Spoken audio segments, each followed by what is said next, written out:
अपने के केहन अनुभव छै कमल हाथी जी?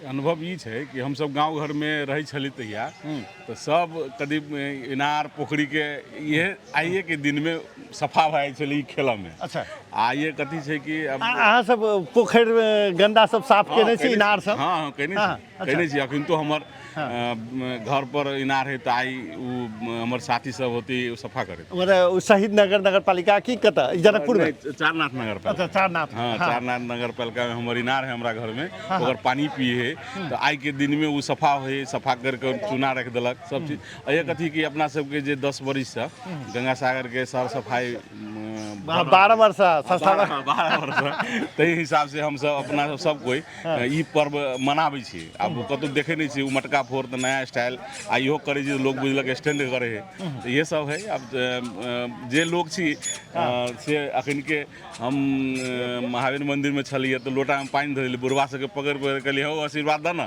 तो ओकरा सबके देखलिए खुशी चेहरा पर, बहुत बढ़िया लगे छले। हाँ, घर में तो बूढ़ पुरान न है, अखनी की स्थिति में से है कुछ लोग मात्र कपड़ा सब में सब एकदम चमक के आल छले था, मुंह तो साफ भ गेले लेकिन कपड़ा में एखनो लागले छै। धो ले लिया।